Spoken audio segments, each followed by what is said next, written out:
Bueno, pues vamos a destinar la conferencia a preguntas y respuestas para que nos equilibremos, porque en esta semana hemos tenido poco tiempo para contestar preguntas. Empezamos. Luego tú, compañero. Dos mujeres, la compañera y la compañera. Buenos días, señor presidente. Buenos días a todas y a todos. Mi nombre es Diego Cerillo, de Tabasco Hoy, Campeche Hoy, Quintana Roo Hoy, Diario Basta en la Ciudad de México, de Grupo Cantón. Señor presidente, en atención a todo lo que usted ha venido comentando de las reformas que se tienen que hacer por parte del gobierno en general, de los tres órganos de gobierno, recientemente en la columna de Regando el Elefante, que se publica en todos los medios de Grupo Cantón, se expuso que el Poder Judicial de la Federación tiene recursos destinados para sus magistrados y jueces, en los cuales se ocupan gastos onerosos para los contribuyentes, ¿no? Puntualmente resumí en la columna que hay algunos magistrados que han hecho gastos en restaurantes, en los mejores restaurantes de la Ciudad de México, y también gastos para consumos personales. En consecuencia, señor presidente, dentro de las reformas que ha venido usted platicando, ¿cuándo consideraría usted que sería prudente plantear esta reforma al Poder Judicial? Y si se podría platicar incluso con el ministro Arturo Saldívar para que estos magistrados y estos ministros que no han querido acatar el concepto que no se pueda ganar más que el sueldo del presidente de la República, incluso lanzar un reto a nivel público o algún comentario para que estos excedentes de los sueldos, ya que no quieren bajar su salario, pueda ser donado, no sé, al DIF, a algunas organizaciones civiles o al mismo gobierno para apoyar en donde verdaderamente hace falta y no en seguir manteniendo esta oligarquía? ¿Cuál sería su opinión, presidente? Bueno, yo pienso que debe de aplicarse en todos los poderes. Tiene que ser una política de Estado, el manejo austero de los fondos, de los recursos, del presupuesto público. Tiene que haber una política de Estado y no puede haber excesos, no pueden haber sueldos elevadísimos de los altos funcionarios públicos. Tiene que haber austeridad.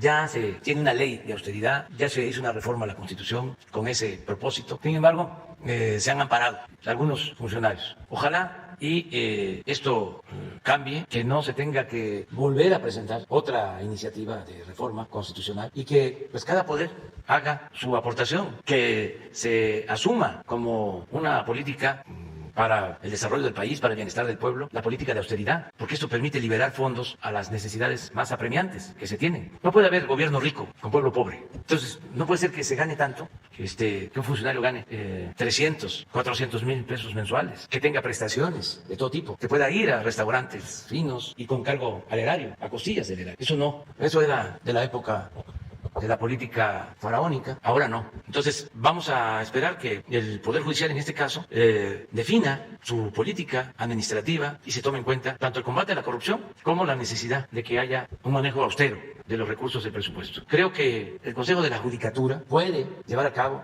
esta acción. Ellos pueden emitir un ordenamiento al interior del Poder Judicial para evitar excesos. Por eso, ayer que hablamos de que el Poder Judicial, la Suprema Corte, de manera especial el Consejo de la Judicatura, deberían de informar más a los ciudadanos, porque no son órganos solo para actuar en lo interno, o que solo se sepa de estos órganos en sectores muy reducidos, que solamente los abogados sepan. Si se trata de un poder que tiene como propósito la impartición de la justicia, un poder que tiene que estar al servicio del pueblo, pues se tiene que informar al pueblo, porque parecen poderes desprendidos, separados, divorciados del pueblo, porque así ha sido durante siglos. Son élites. Debe haber correspondencia entre pueblo y gobierno permanentemente. Entonces sería muy bueno que se informara qué funciones tienen, que la gente sepa. Hablamos del Consejo de la Judicatura, y lo voy a poner así, muy sencillo, en honor a la verdad. ¿Cuántos mexicanos saben de que existe este órgano del Poder Judicial? Yo creo que la mayoría no sabe ni el nombre.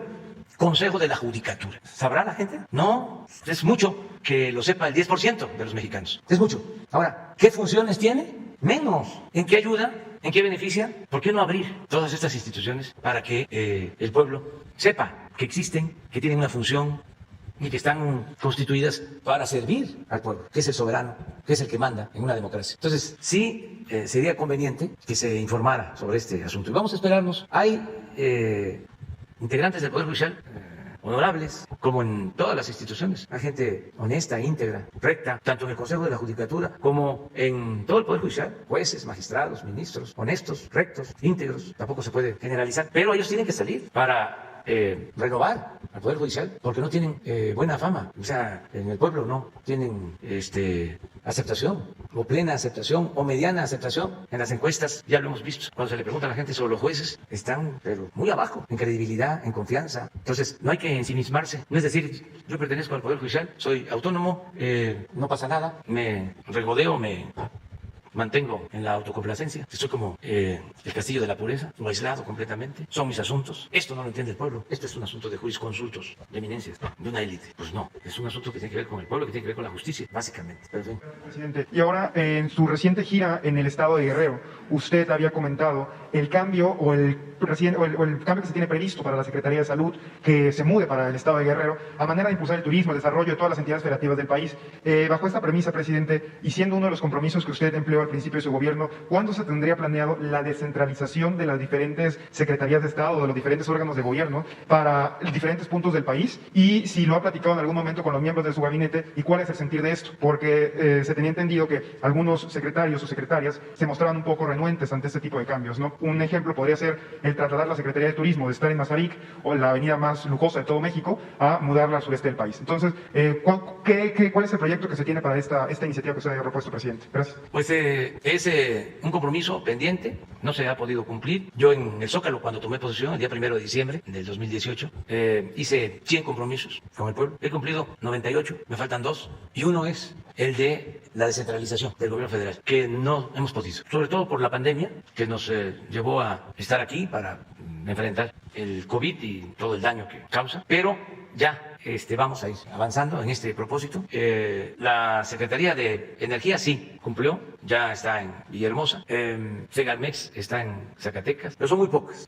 Tiene que estar en Oaxaca, la Secretaría de Bienestar. Tiene que estar la Secretaría de Educación en Puebla. Turismo en Chetumal, Quintana Roo. Y qué bien que me preguntas, porque esto ayuda a que los secretarios, las secretarias, se apliquen y avancemos.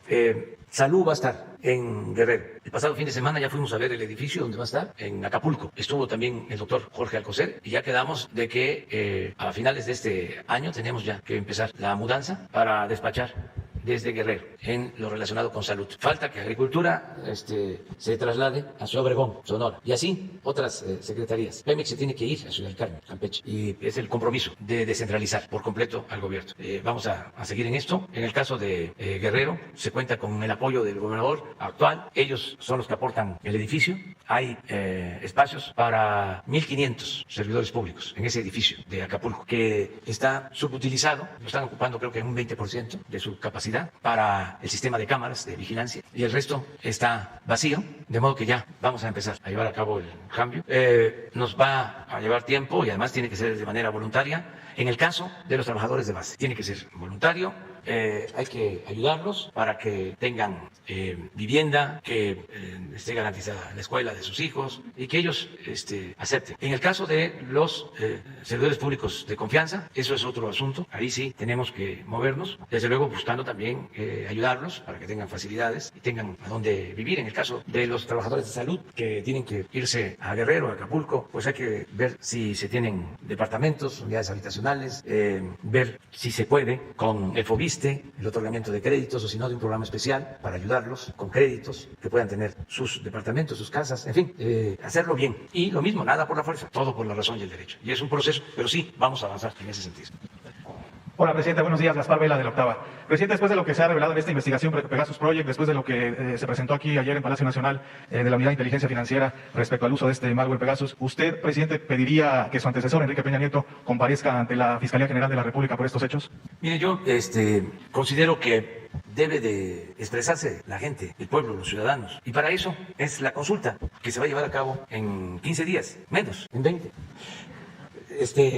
de este domingo en 8. Entonces, para eso esa es mi opinión. Y no puedo hablar más porque si no me van a sancionar, me van a cepillar los del Tribunal Electoral. Le pediría a la gente que tome en cuenta esta investigación entonces, presidente. Sí, que se tome en cuenta todo. Yo envié esta iniciativa con ese propósito, para que las autoridades competentes actúen, que se respeten los derechos humanos, que no haya linchamientos y que de manera democrática los ciudadanos decidan. Es un buen método el de la consulta, el preguntarle a la gente, que no nos conformemos con la democracia representativa, que avancemos en la democracia participativa. Se ha venido hablando de esto desde hace 20 años, pero pura simulación de la democracia participativa. Que la consulta, que el referéndum, que el plebiscito, que la revocación del mandato. Pero es hasta ahora que podemos llevar a cabo esta forma de gobernar con la gente, de mandar obedeciendo. Son estos instrumentos que se tienen. Y sí ayuda mucho, mucho, porque se tiene el respaldo de los ciudadanos, se escucha al pueblo y ahí se constata si están de acuerdo o no están de acuerdo. No dejarle todo a la autoridad. ¿Por qué no gobernamos entre todos? ¿Y por qué no preguntamos a la gente? ¿Por qué se imponen las cosas? Es lo mismo de la revocación del mandato. ¿Por qué si se elige a un presidente por 6 años se le tiene que aguantar, aún portándose mal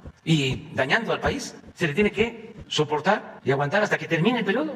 No, hacer valer el método de la revocación del mandato, a mitad del sexenio, preguntarle a la gente, ¿quieres que siga o que renuncie? Eso ayuda mucho. El otro día estaba leyendo a Krause, pero más que nada su mensaje de Twitter, haciéndome una crítica, entre otras, ¿no? Dice, dictadura plebiscitaria. Fíjense lo absurdo. ¿Cómo va a haber una dictadura plebiscitaria? Pues es un contrasentido. La dictadura no puede ser plebiscitaria, porque el plebiscito tiene que ver con la democracia. El problema de Krause es que no sabe de política, no sabe de ciencia política. Y además, si está ofuscado, pues más se confunde. Fue a España a recibir un premio del rey y en su discurso dijo de que no había que politizar la historia, que no se tenía que politizar la historia. Cuando la mejor definición de política, al menos la que me parece más acertada, es que la política es hacer historia. ¿Cómo? La política sin la historia. ¿Qué no decía el maestro Cicerón? Que la historia era la maestra de la vida. Y ahora dice dictadura plebiscitaria. Se afanó demasiado en buscar una frase, pero totalmente contradictoria. Entonces, sí a la consulta, sí al plebiscito, en todos los casos, y no tenerle miedo al pueblo. Lo otro es seguir apostando por que sean las élites las que decidan, que sean los de arriba, siempre los que deciden. Y al pueblo, llevarlo a votar una vez cada 6 años, o una vez cada 3. Solo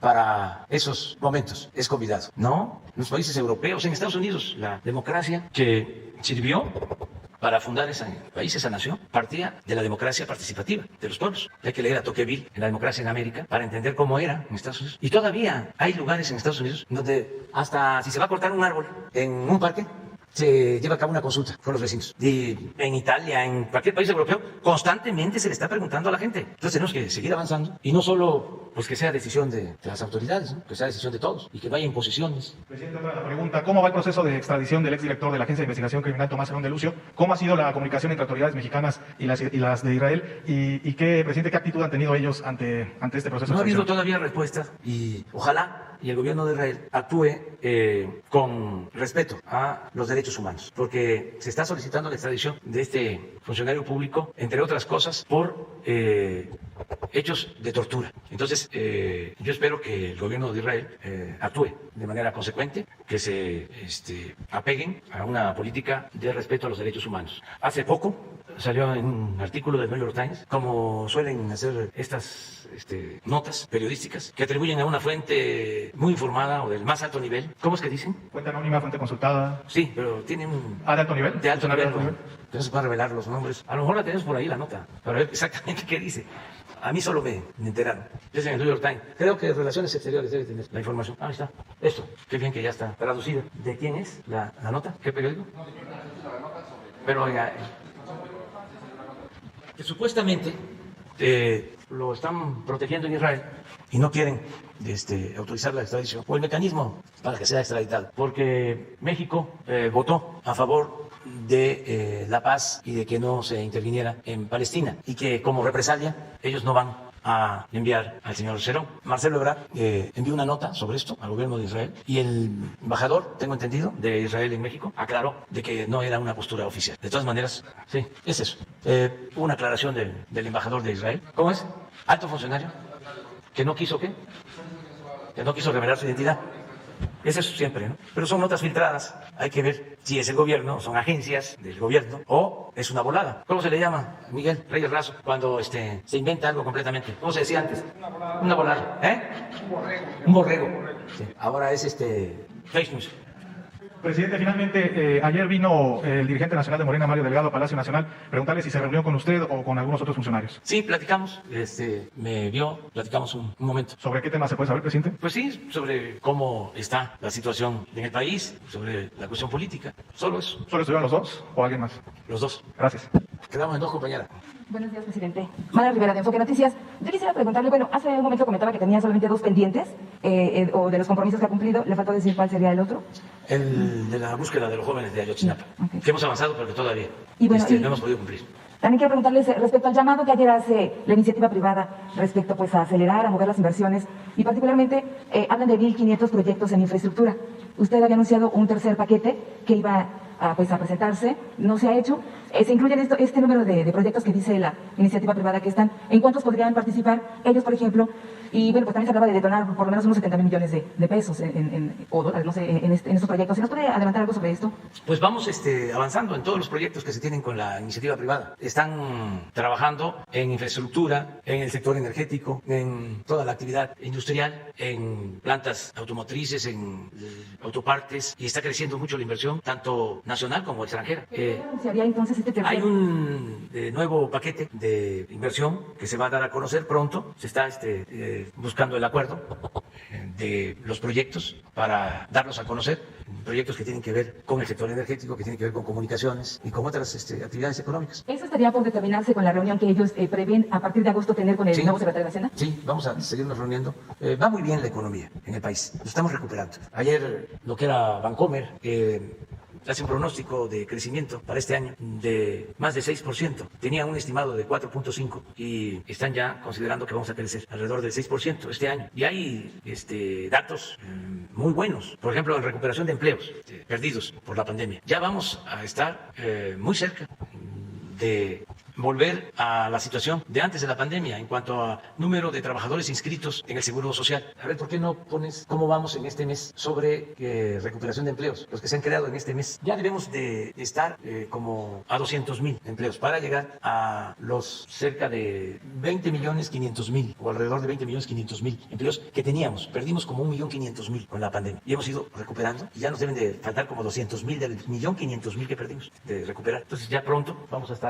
como antes de la pandemia y vamos a crecer. Y en lo económico lo mismo, de haber caído 8.5%, estamos ya para este año con un crecimiento del 6% y son buenos los pronósticos. Miren, hasta el 20 de este mes, este es julio, 276.000 empleos de la recuperación. A ver si no está el total, ¿no tienes otro? Sobre cuántos hemos recuperado. En las mismas láminas bien, pero esto es muy importante. Yo en el informe en mi último informe, hablé de que nos faltaban como 400.000. Aquí está. Sí, yo buscaba eso. 20.451.000. Y estábamos como en 20.550 más o menos, en marzo del año pasado, cuando empezó la caída. Entonces ya vamos avanzando. No, este es un buen signo. Lo otro es que está llegando inversión extranjera, bastante inversión extranjera.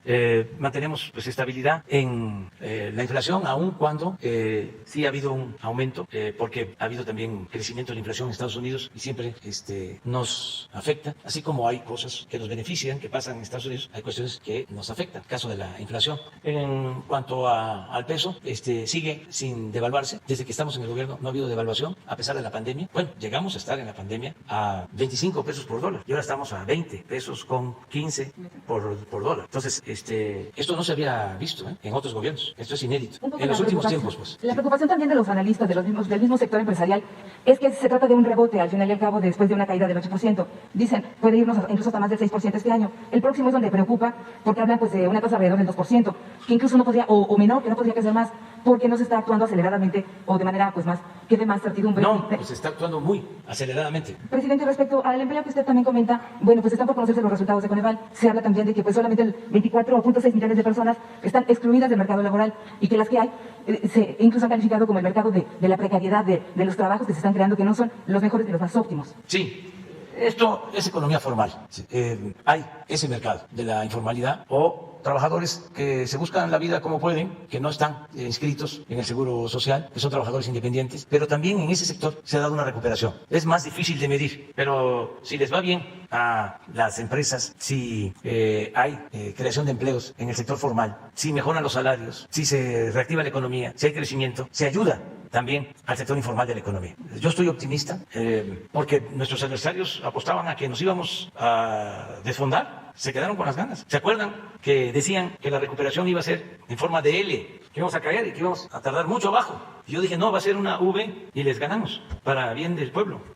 Bueno, cuántas cosas decían, ¿no? Que iba a haber fuga de capital, que se iba a devaluar el peso si llegábamos nosotros, que no iba a haber inversiones. México es de los países con más oportunidades para la inversión en el mundo. Está entre los 10 países del mundo más atractivos para la inversión. Y esto se logró. Claro que no lo van a reconocer nuestros adversarios, porque en el tiempo que llevamos se terminó la negociación del tratado, se firmó el tratado y entró en vigor el tratado hace poco más de un año. Y esto nos da ventajas muy importantes. Ahora hay una gran demanda de mercancías, de bienes en Estados Unidos, porque decidieron inyectar muchos recursos a su economía. Hay mucha demanda, pero falta que haya oferta suficiente. Por eso el fenómeno inflacionario.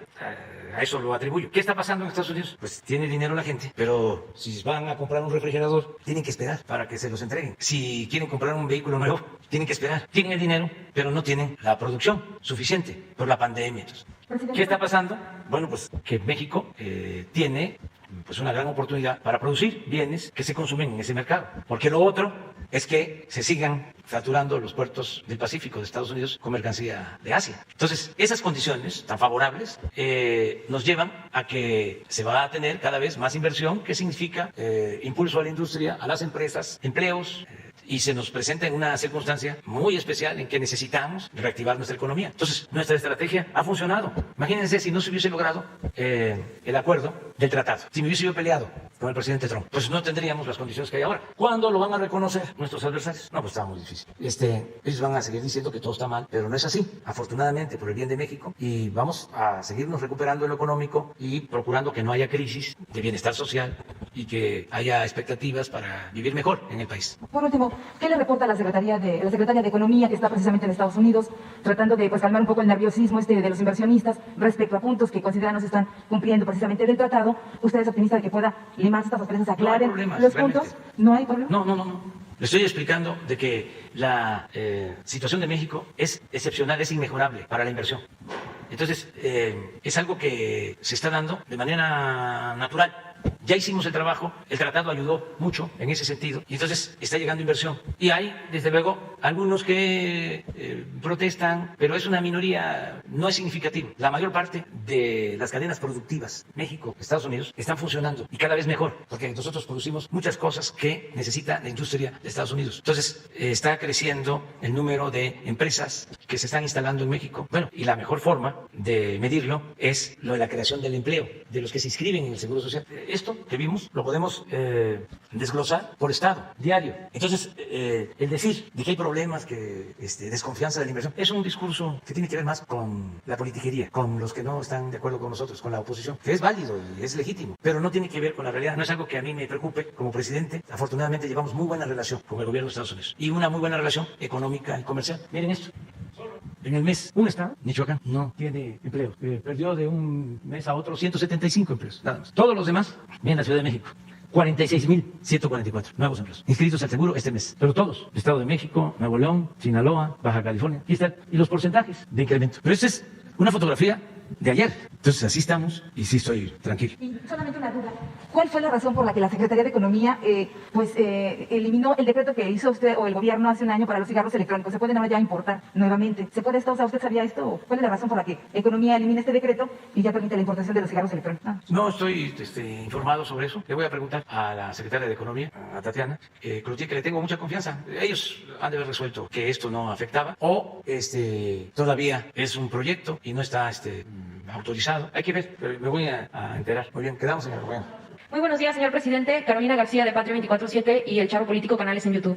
Hace algunos días, desde España, ha reventado uno de los más grandes escándalos del fútbol internacional, después de que se filtraran diversos audios de la dirigencia del equipo del Real Madrid, en la que su presidente, Florentino Pérez, se refiere de manera despectiva de leyendas del club como Cristiano Ronaldo, Iker Casillas, entre otros. Este escándalo, que podía quedar en simples problemas deportivos, ha trascendido mucho más allá, después de que se filtrara un nuevo audio, en esta ocasión del vicepresidente del equipo, el empresario Fernando Fernández, por medio del cual confesó que el grupo constructor ACS del propio Florentino obtuvo contratos millonarios en México, a cambio de diversas dádivas a funcionarios del gobierno de Felipe Calderón Hinojosa. En dicho audio, Fernández manifiesta que a la ministra de Energía y al segundo de Calderón los compraba con aviones, hoteles y boletos para ver al Real Madrid. Según la publicación, los beneficiados podrían haber sido Georgina Kessel, secretaria de Energía con Calderón y actual consejera externa de Iberdrola, así como Fernando Gómez Mons Urueta, el secretario de Gobernación en esos lúgubres ayeres. Lo más grave de todo es que, al parecer, la estrategia de Florentino y compañía fue todo un éxito, pues la empresa ACS del presidente del Real Madrid obtuvo entre 2003 y 2018 por lo menos 76 contratos públicos en México por una cantidad estimada de 6.766 millones de dólares. Le pregunto, señor presidente, ¿qué opinión le merece que todavía, hace pocos años, algunos españoles nos cambiaran nuestro oro por sus espejitos al obtener contratos públicos a cambio de boletos para partidos de fútbol? ¿Y su administración ha abierto alguna investigación al respecto para descubrir si se cometió algún acto de corrupción en la asignación de estos contratos en específico? Y si me permite, señor presidente, una segunda pregunta. Bueno, pues vamos a caer en lo mismo. Necesitamos que la gente participe en la consulta para que se investiguen todas estas cosas, si es que así lo decide el pueblo, los ciudadanos. Claro que aquí lo hemos dicho, fue un exceso el comportamiento de algunas empresas españolas en el periodo neoliberal. Veían a México como tierra de conquista. Había empresas favoritas de los gobiernos. De Calderón, la favorita era Repsol. Hasta vendieron acciones de Pemex a Repsol. Les dieron contratos jugosos para la extracción de gas en la cuenca de Burgos. No se extrajo más gas, pero cobraron lo que quisieron. Les entregaron un contrato a Repsol para comprar gas del Perú por más de 20,000 millones de dólares, que luego lo tuvieron que cancelar. Era la empresa favorita. Luego, con el presidente Peña, OHL, lo mismo. Y desde antes, Iberdrola y la empresa encargada del manejo eléctrico en España también, y muchas otras empresas. Esto pues ya no se permite, no son estas empresas las que dominan en México. Ya hemos hablado bastante de este asunto y desde luego no es que estemos en contra del pueblo español, eso lo voy a estar aclarando siempre. El pueblo español es un pueblo trabajador, un pueblo bueno, honesto, amigo del pueblo de México. Hay una amistad que viene de lejos entre España y México. Pero en los últimos tiempos, sobre todo durante el periodo neoliberal, se cometieron muchos abusos. Se veía a México como botín y sí, en efecto, todo era en relaciones arriba, en las cúpulas. Iban los presidentes a España y también, como se sentían de sangre azul, pues los colmaban de atenciones, de privilegios, ¿no? Y les abrían la puerta del país de par en par, y sobre todo el presupuesto. Pues eso ya se terminó. Pero ya investigar, pues solo que la consulta, la gente decida, que se abran las investigaciones en todo esto. Yo en su momento presenté denuncia. No me pueden decir, ¿y por qué usted nunca dijo nada? ¿O por qué no denunció? Presenté denuncia en la Procuraduría sobre todos estos casos, pero siempre les dieron carpetazo. Ahora, yo lo que estoy planteando es que hay que ver hacia adelante y no hacer lo mismo, la no repetición, pero al mismo tiempo que la gente participe, decida, que no haya persecución, que no se piense que es venganza. No es mi fuerte la venganza. Si fuese eso, si fuese venganza, o sea, si yo actuara así, de mala fe, pues estaría yo presentando pruebas de otro tipo y presentando las denuncias yo personalmente, ¿no?, en contra de nuestros adversarios. Pues no, también no puedo yo ser tapadera. Si la gente dice sí, que se investigue, bueno, pues la autoridad que haga su trabajo, ¿no? Pero eso es de vergüenza. Una vez llegó Fox a un lugar de España en su visita y mandaron al Estado Mayor Presidencial un mes antes. Imagínense cómo llegan los del Estado Mayor. Pues en esa región de España no estaban acostumbrados a esas cosas, ¿no? Llevaron en los Hércules, con los aviones grandes, vehículos y patrullas, y entonces empezaron los del Estado Mayor a patrullar con alarma. Todos los restaurantes llenos de miembros del Estado Mayor comiendo de lo mejor, bebiendo, los bares, los centros nocturnos. Un mes así, hasta que llegó. Hicieron una ceremonia. El presidente Peña también. Querían los franceses vendernos unos helicópteros. Invitaron a altos funcionarios a la conmemoración de la toma de la Bastilla. Bueno, un desfile, todo un homenaje para comprarle los helicópteros. De veras que hasta de pena ajena. Eso ya no. O se entera uno de estas cosas. ¡Qué vergüenza! Afortunadamente, ya la imagen de México en el mundo es otra y vamos a seguir limpiando, depurando, purificando la vida pública. Sí, no voy a participar, pero aunque parezca contradictorio, sí considero que los ciudadanos todos deben de participar. Desde luego, es voluntario. Pero ya sea a favor o en contra, pues hay que participar, hay que ejercer a plenitud nuestros derechos. Presidente, en un segundo tema, el día de ayer trascendió en diversos medios que el Servicio de Administración Tributaria y la Unidad de Inteligencia Financiera identificaron algunas empresas vinculadas a Mexicanos contra la Corrupción y la Impunidad de Claudio X González, por medio de las cuales habrían triangulado dinero en paraísos fiscales. Todo parece indicar que se trata de empresas factureras de operaciones simuladas, toda vez que 9 de ellas tendrían un domicilio en común y el mismo representante legal, estructura similar a las utilizadas por las empresas fantasma. ¿Nos podría confirmar la existencia de esta investigación en contra de esta red ligada al empresario? ¿Y no le parece irónico que en muchas de las ocasiones aquellos mexicanos que se dicen que están en contra de la corrupción sean precisamente los más corruptos del país? Y, presidente, para no quitar más tiempo a mis compañeros, de parte de los servidores de la Nación, un grupo de los servidores de la Nación en Jalisco, me pidieron que le entregara una carta con una serie de quejas de abusos y de explotación laboral en su contra. No tienen días de descanso, no tienen días de vacaciones, les han limitado, reducido y en algunos casos quitado el sueldo desde el mes de mayo y me piden que le haga llegar esta queja. Me entregas el documento. Y pues vamos a seguir limpiando de corrupción el gobierno en lo que nos corresponde a nosotros. Y en cuanto a la petición, la voy a ver y se le va a dar respuesta. Muchas gracias, presidente. Y luego tú, porque sí, ya.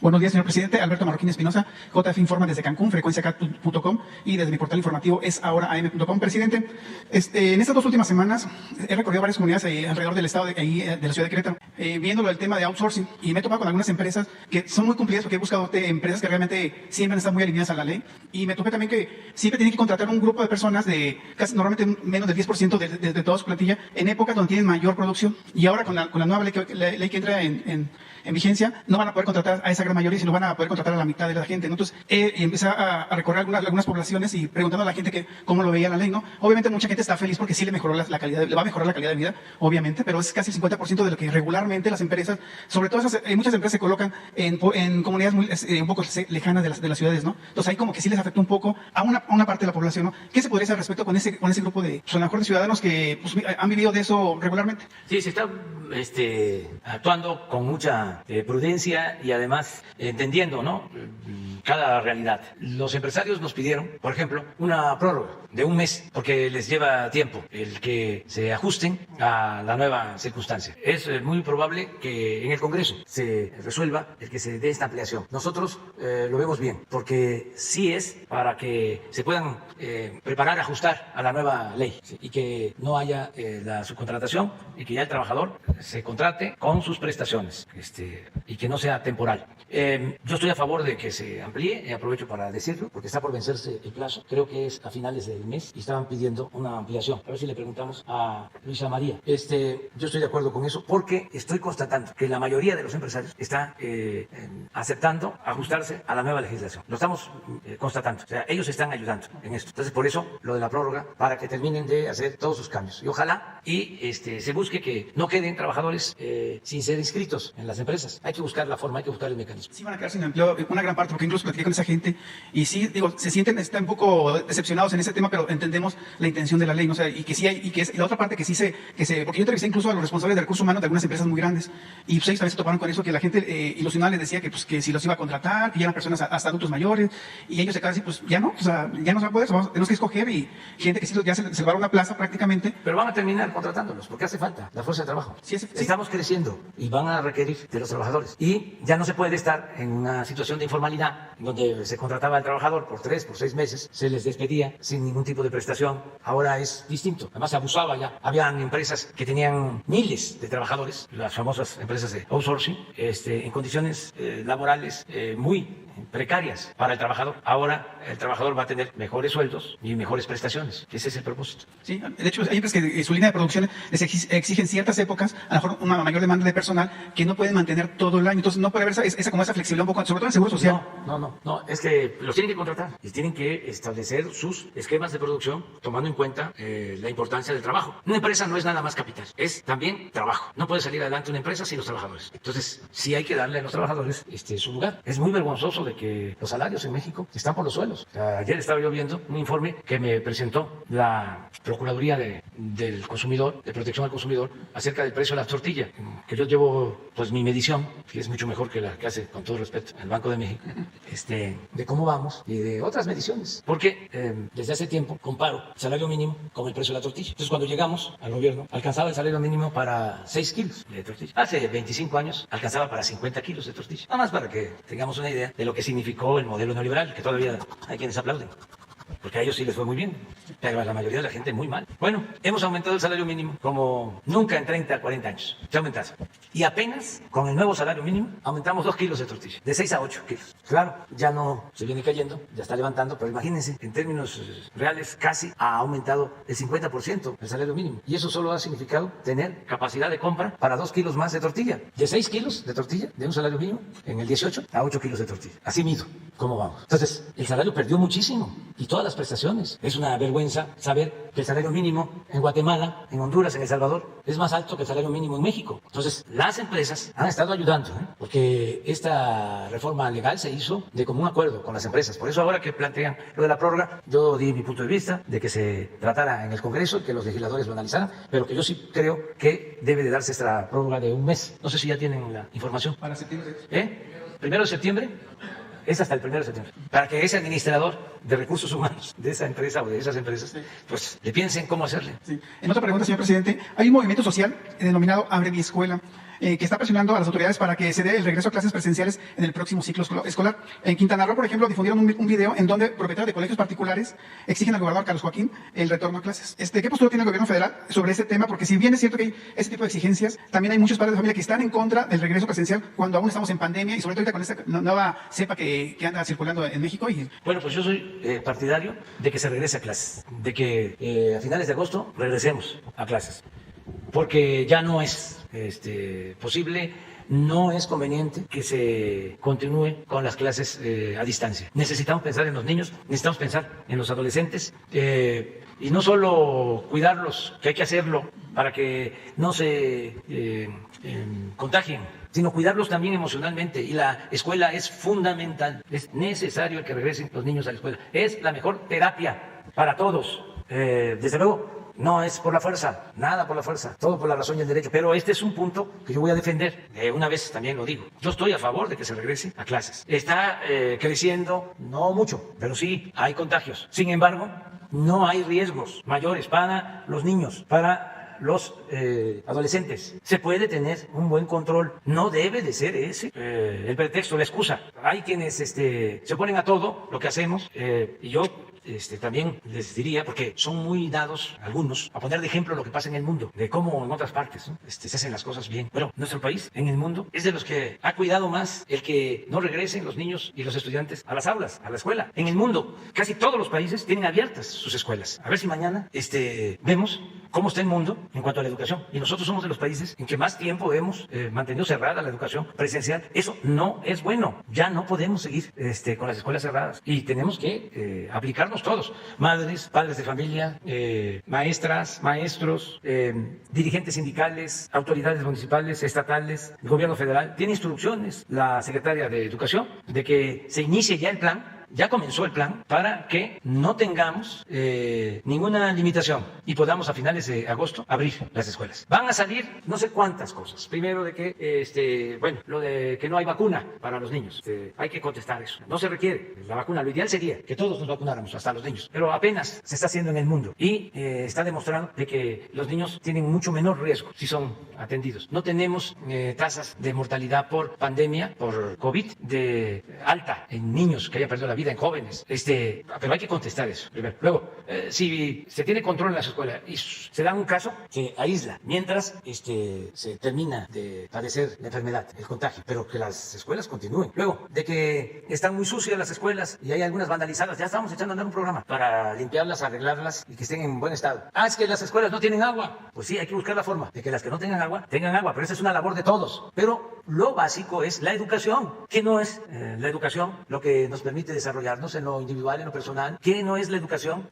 Fundamento para el desarrollo de los pueblos. Entonces todo eso es puro discurso, pura demagogia. Y cuando se trata de que vamos a impulsar la educación, nos oponemos, hay resistencias. Ya no es posible tener a los niños encerrados en las casas. No es posible eso. Se les está causando un gran daño. Están ahí sometidos, dependiendo muchos de los aparatos, están recibiendo información tóxica. Hay niños que están en los juegos o en estos aparatos electrónicos por horas. Vámonos y dices, hola, ¿cómo estás?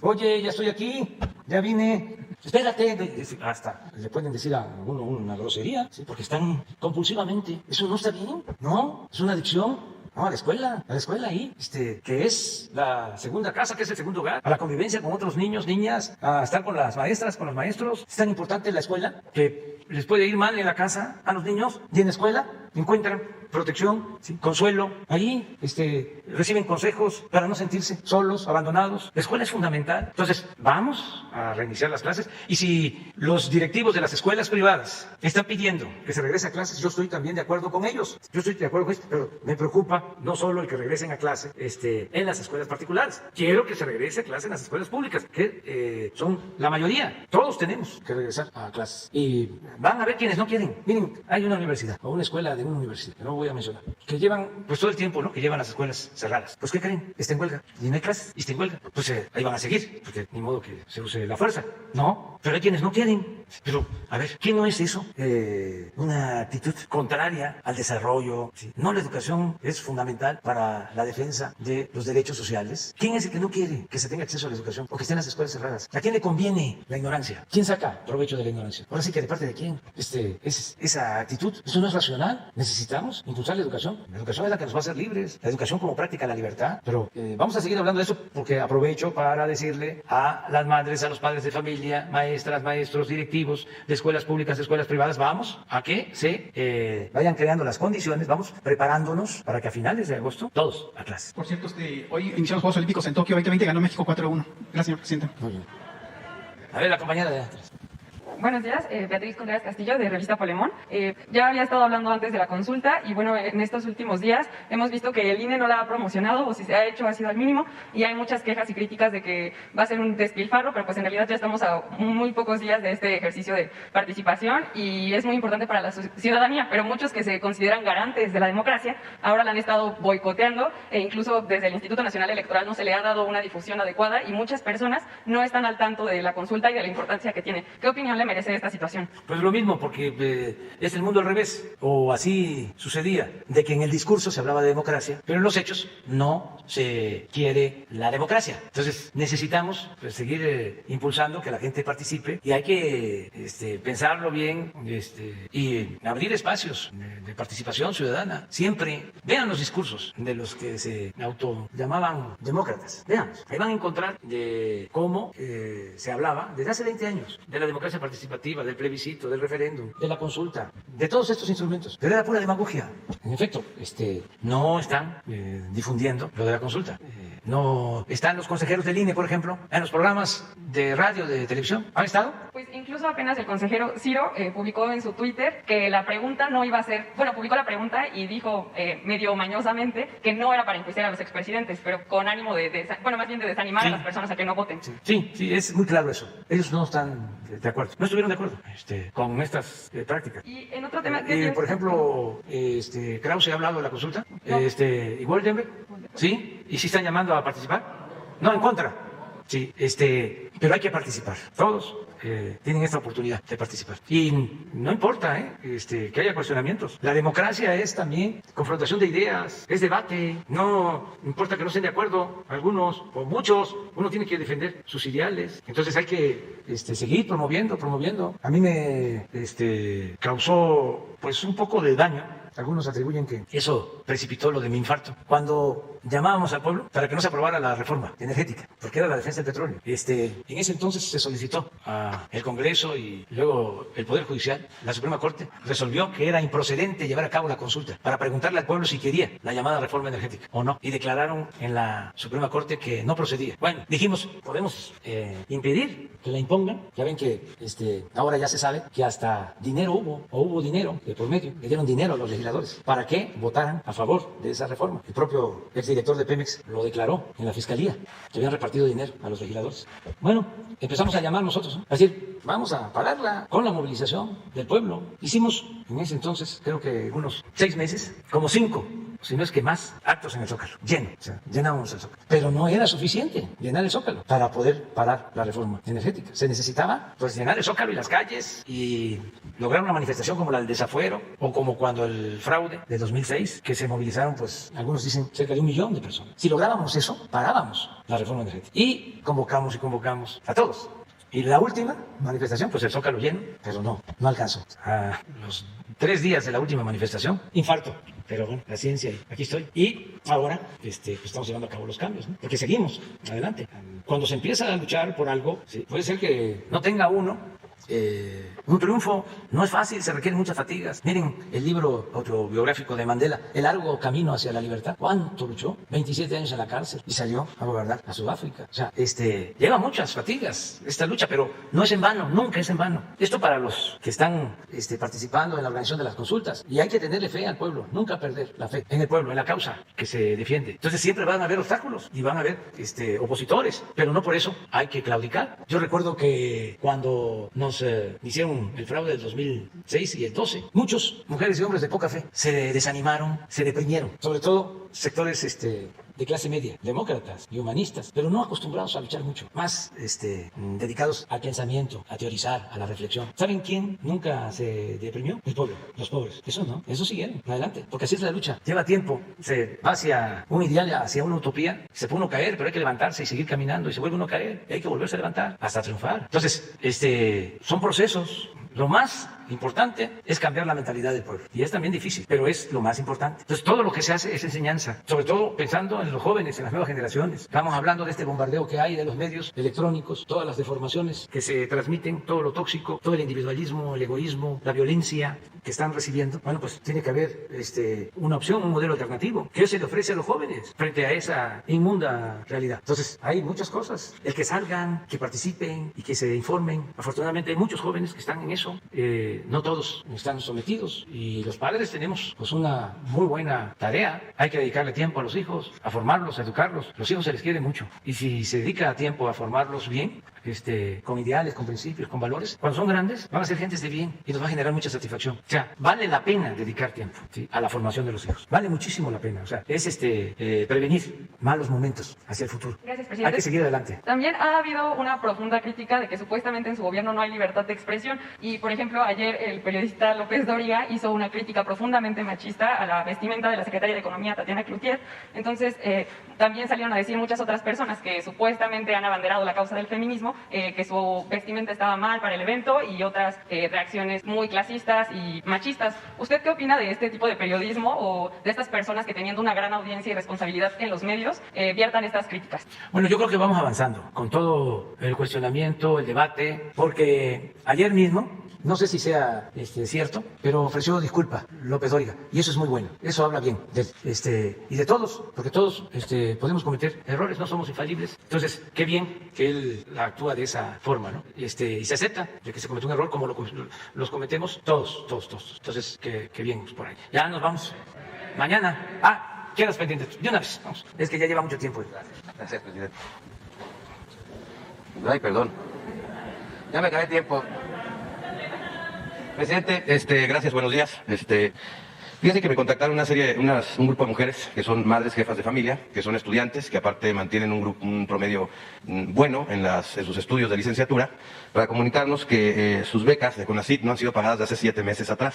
Se hicieron unas preguntas al sistema de información para saber qué es lo que estaba sucediendo en el pago de esas becas y respondieron que pues bueno, no entró en el presupuesto de este año y que estaban viendo cómo resolverlo, básicamente. Estas mujeres están desesperadas porque tienen 7 meses en la escuela, no han cobrado sus becas, que son de 4,000 pesos cada una, y pues le quieren preguntar, básicamente, cuándo se va a poder cubrir el pago de estas becas. Voy a investigar de qué se trata. Me mandaron hasta una carta que les puedo hacer llegar, toda firmada. Sí.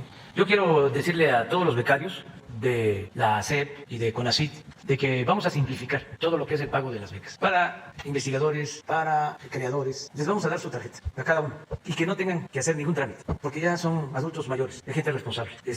Y de esta forma se va a evitar que pierdan tiempo, que tengan que hacer trámites, se la pasan mucho tiempo llenando formatos. No, se entrega el apoyo. Es como lo del Infonavit ahora. No es el crédito a una inmobiliaria para que construya la unidad habitacional, es el crédito directo al trabajador. Y que él vea si va a comprar una casa nueva, una casa usada, si va a comprar un terreno, si va a ir él construyendo su casa. Libertad completa. Y vamos a ver este caso. Estas becas son a través de convocatoria y los requisitos sí son que sean de licenciatura, que estén en una escolaridad presente, que tengan buen promedio, que no falten. O sea, sí son exigentes esas becas, entonces sí, pues, vamos a ver no se las han pagado. Pero una vez que ya se otorga, ya se le entregó solo que hubiese algún cambio en donde, por ejemplo, los investigadores que van subiendo de nivel y que ya se les tiene que dar más, pues se ajusta, pero tienen su tarjeta, tienen su cuenta y si podemos, hasta por anticipado. O sea, que no sea el gobierno el que le administre su dinero, que sean ellos mismos. Esto suele pasar de que, a ver, una parte es el salario y otra parte son prestaciones. Entonces te damos el salario y nosotros administramos las prestaciones. Nosotros te compramos tu despensa, nosotros, si te corresponden, te compramos tus espejuelos, tus lentes, o sea, todo lo que tienes derecho. Lo ideal sería sumar todas esas prestaciones al salario y entregar lo que le corresponde, no administrar y simplificar todo lo que se puede. Yo creo que mañana ya tenemos una respuesta. Bien, el programa se llama Madres Jefas de Familia para fortalecer su desarrollo personal, así se llama el programa de becas. Hay que ver si no se convirtió, si es de estudiante, hay una beca de 2.400 pesos mensuales. No, esta es de 4.000. Hay que ver si está autorizado o no está autorizado. Ahorita le paso la información, señora Jesús. En otro tema, señor presidente, si me lo permite, es sobre el Tren Maya y lo que está sucediendo con relación a el Lázaro Cárdenas del municipio de Quintana Roo, referente a los contratos colectivos que está manejando CATEM y los salarios y los pagos que le está haciendo al hombre camión. Me contactaron varios hombres camiones, ¿no?